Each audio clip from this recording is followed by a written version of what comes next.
मित्रों, सुंदरता सबको प्रिय होती है और सुंदरता भी दो तरह की होती है, एक बाह्य सुंदरता और एक आंतरिक सुंदरता। एक बाहर का सौंदर्य, एक अंदर का सौंदर्य, सद्गुणों का सौंदर्य। तो जो सद्गुणों का सौंदर्य होता है वह बाह्य सुंदरता से कहीं श्रेष्ठतर होता है। आज हम आप लोगों के सामने एक ऐसी कहानी लेकर आए हैं जो बहुत ही ज्ञानवर्धक है, प्रेरणादायक है और सुंदरता के बारे में हमारा जो आपका मानदंड है उसे बदल देने की अद्भुत सामर्थ्य रखती है। तो आइए देर न करते हुए हम कहानी में प्रवेश करते हैं। प्राचीन काल में एक राजा रहा करता था। वह बड़ा ही प्रजापालक और दयालु सज्जन राजा था। उसे संतान नहीं थी और संतान के लिए वह 6 विवाह कर चुका था, पर उसे संतान प्राप्त नहीं हुई थी, जिससे उसे मन में चिंता रहा करती थी। एक दिन की बात है मित्रों, वह राजा आखेट के लिए वन में चला गया और चलते चलते एक ऐसे रास्ते पर पहुंच गया जहां उसे समझ में नहीं आ रहा था। शाम हो गई थी कि मैं कहाँ जाऊं, रास्ता कहाँ है। अपने महल लौटने का रास्ता ही भूल गया। चलते चलते ऐसी जगह पहुंचा जहां पर पहाड़, नदियां और उसके बीच एक झरना था। अचानक राजा ने देखा, उसे बड़ी प्यास लगी थी। वह पानी पीने के लिए गया। सहसा उसकी नज़र पड़ी कि वहाँ पर एक कन्या स्नान कर रही थी। अब राजा उसे देख करके सकुचा गया।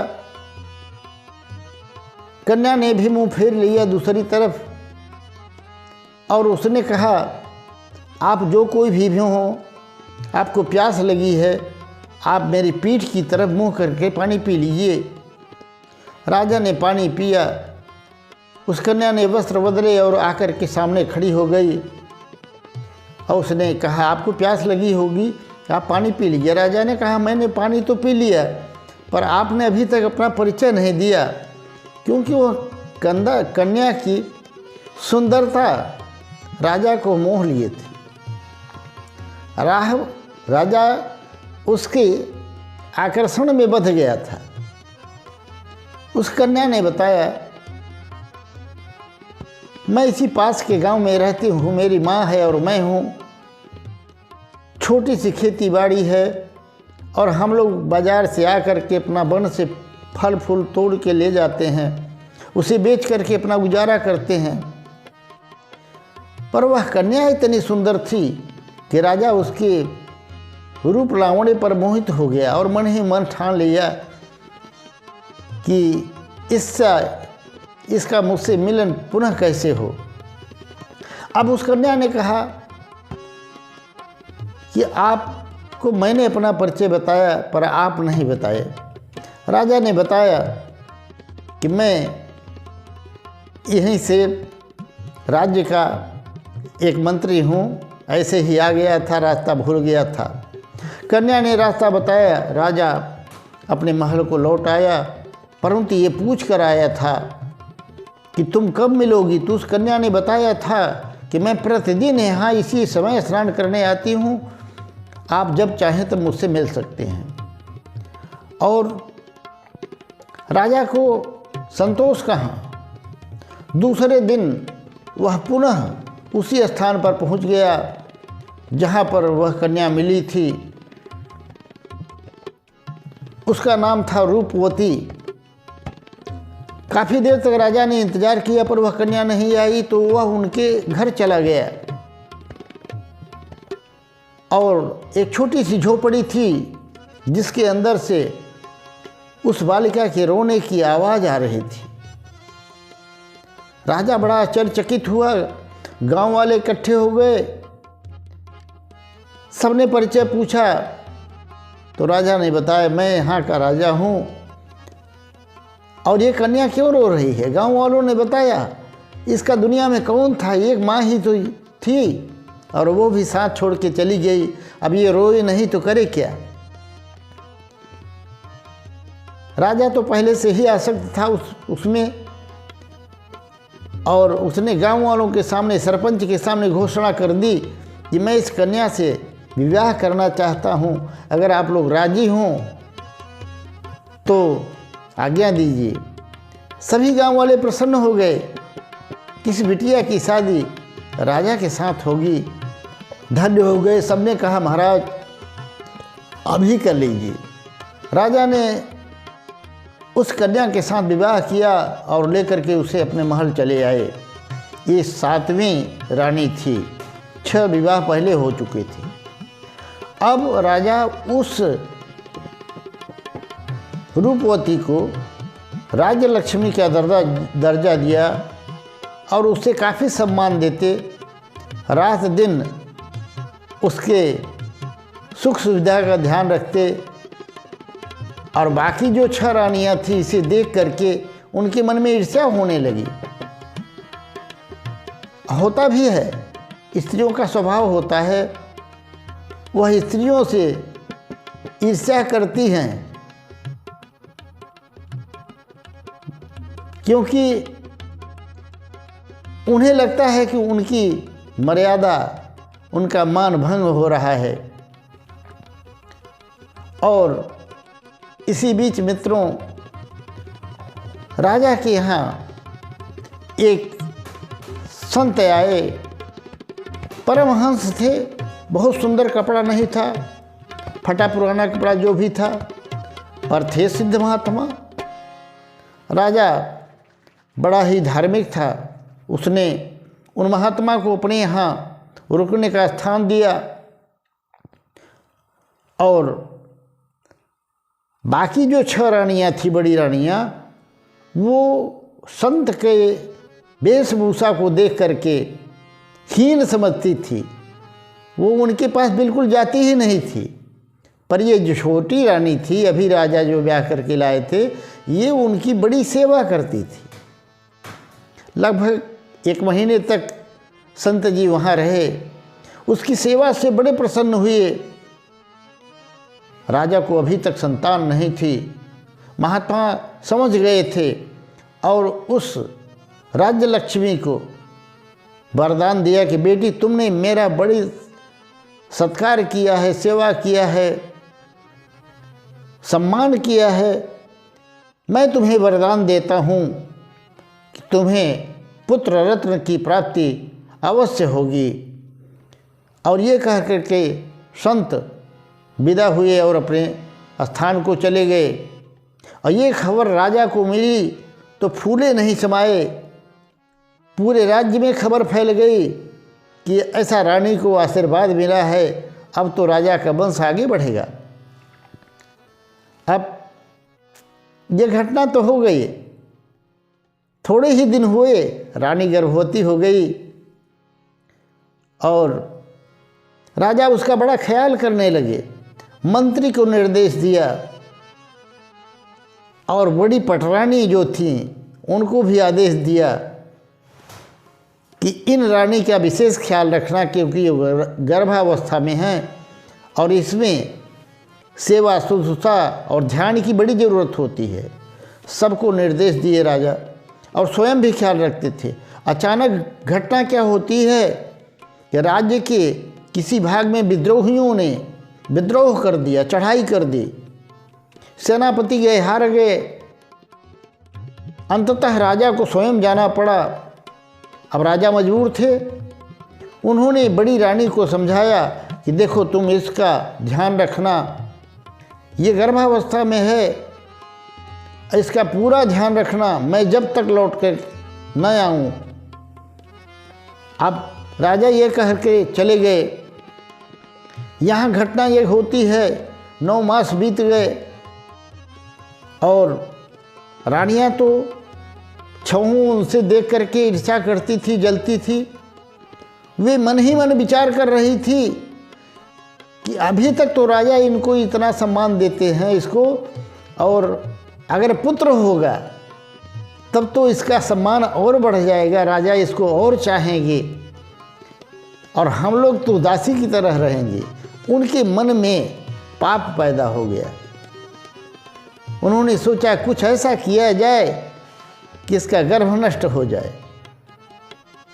परंतु मित्रों, जो भगवान को मंजूर होता है वही होता है। प्रसव का समय आया,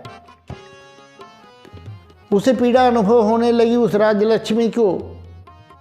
उसने बड़ी रानी से निवेदन किया कि मुझे बड़ा कष्ट हो रहा है, बड़ी तकलीफ हो रही, बड़ी पीड़ा हो रही है, आप मेरी कुछ मदद कीजिए। अब वो मीठी मीठी बात तो बोली, लेकिन मन में कपट था। उसने कहा कोई बात नहीं, तुम रुको, मैं दाई को बुला करके लाती हूँ।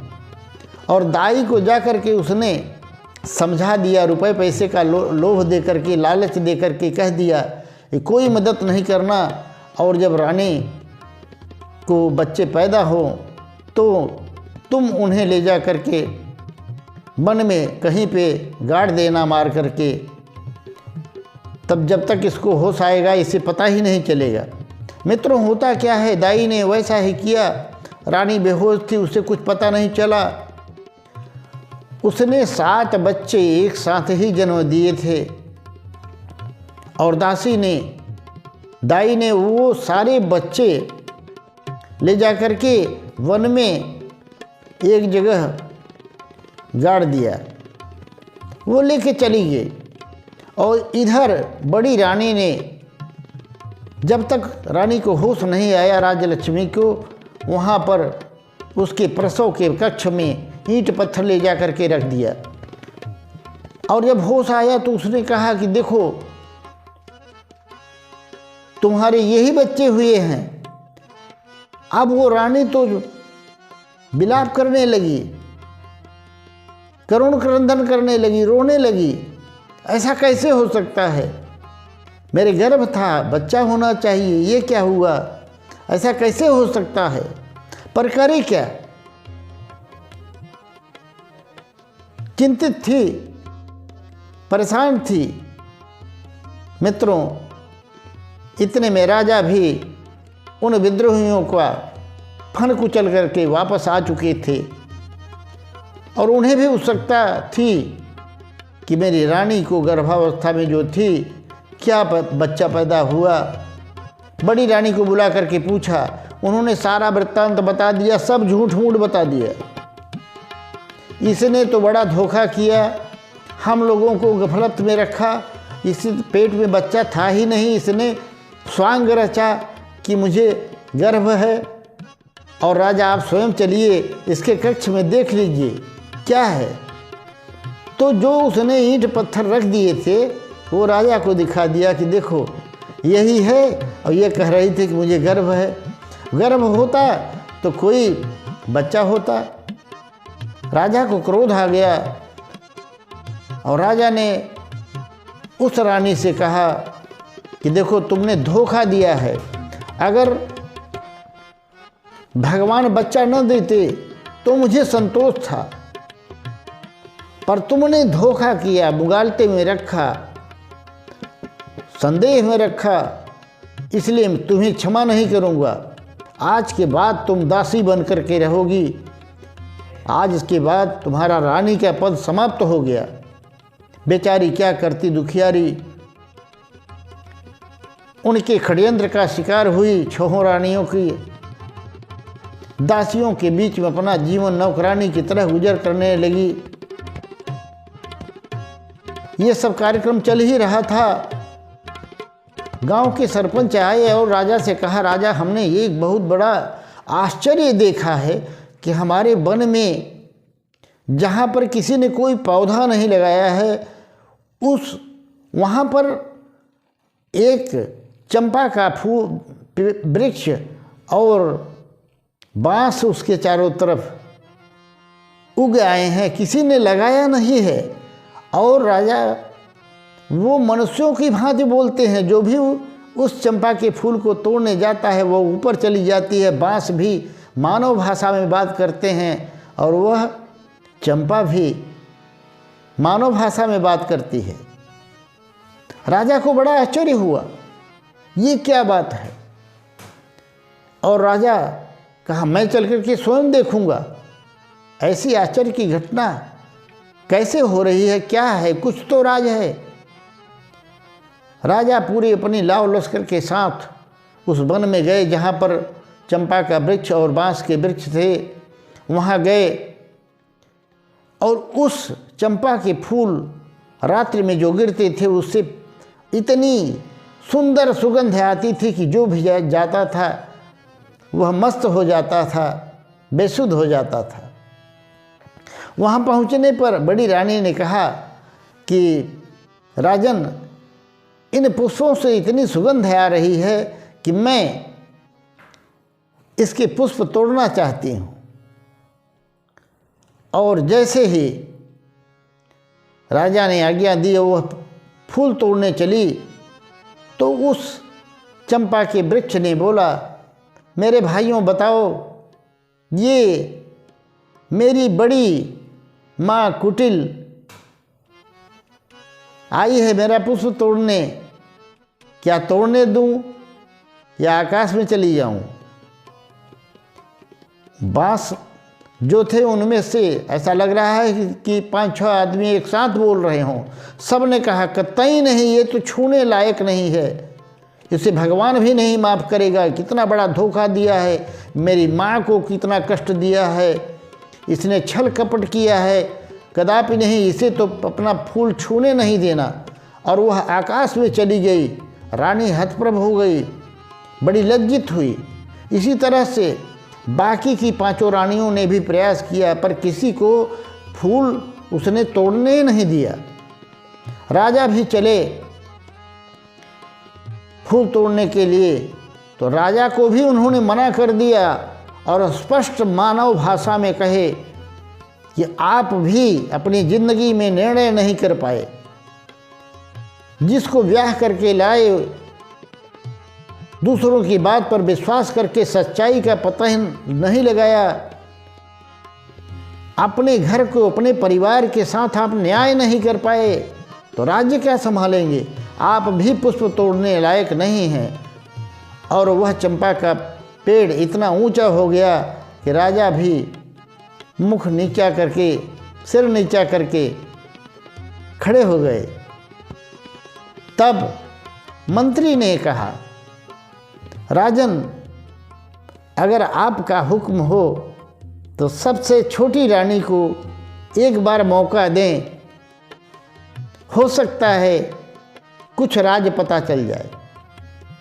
अब राजा को भी इतनी सारी बातें सुनने के बाद उन लोगों ने जो बोला था कुछ शंका होने लगी थी कि कुछ न कुछ तो इसमें चाल है, राज है। इसलिए उन्होंने हुक्म दे दिया, हाँ हाँ, वो छोटी रानी जिसको दासी बना करके रखा था, कहा कि जाओ तुम भी पुष्प तोड़ो, प्रयास करो। और जैसे ही हो गई तो चंपा के पेड़ को बड़े प्रेम से उसकी डालियों को सहलाने लगी और चंपा की सारी डालियों ने झुक करके उसको चारों तरफ से ढक लिया और करुण स्वर में बोली, भाइयों, मेरी माँ आई है, अब आप लोग क्या कहते हो, मैं पुष्प तोड़ने दूं अथवा आकाश में जाऊं। सभी बांसों में से मानव आवाज़ निकली, आज हम लोग धन्य हो गए, अपनी माँ के दर्शन हुए, बड़ा कष्ट झेली, बहुत दुख दर्द सहा है। बहन, अब तो तुम पुष्प क्या सब कुछ समर्पित कर दो माँ को। छोटी रानी उस वृक्ष से लिपटी रही, आलिंगन करती रही, बांसों से आलिंगन करती रही। तब राजा दौड़ करके गए और रानी को बुलाया और बुला करके पूछा कि बात क्या है, बताओ। बोले, मुझे क्या मालूम है, मैं तो कुछ नहीं जानती, इन्हीं वृक्षों से पूछो आप क्या बात है। राजा ने निवेदन किया कि मुझसे बड़ी गलती हो गई है, आप लोग साफ साफ बताइए बात क्या है। उन वृक्षों ने बताया, मेरी माता ने 7 बच्चों को जन्म दिया था, हम 6 भाई थे और ये चंपा का वृक्ष जो है ये मेरी छोटी बहन थी। बड़ी रानी ने कुटिल चाल करके दाई को मिला करके लोभ लालच दे करके हम लोगों को वन में भेज करके मरवा के गड़वा दिया था। ठीक उसी समय स्वर्ग की एक परी आई और उसने हम लोगों की दशा देखी तो वृक्ष के रूप में परिवर्तित कर दिया और ये वरदान दिया कि जिस दिन तुम्हारी माँ आकर के तुम लोगों का स्पर्श करेगी उस दिन तुम लोग उसी रूप में आ जाओगे, अपने माँ को प्राप्त हो जाओगी, बालक बन जाओगे। और ये बता करके जैसे ही वो चुप हुए, उनकी बहन और बच्चे सब जो है बालक के रूप में प्रकट हो गए। रानी ने सबको लिया, चूम लिया, राजा भी दौड़ कर आए, सबको सम्मान दिया, बच्चों को लेकर के महल में आए और बाकी 6 रानियों को बंदी गृह में डलवा दिया। और उसके बाद जो अपनी छोटी रानी थी उसे पाट महिषी का, पटरानी का दर्जा दिया। मित्रों, ये कहानी हमें ये संदेश देती है हमें सदैव बाह्य सुंदरता पर ध्यान नहीं देना चाहिए, आंतरिक सद्गुणों पर ध्यान देना चाहिए। जिसके गुण सुंदर होते हैं वो सुंदर होता है।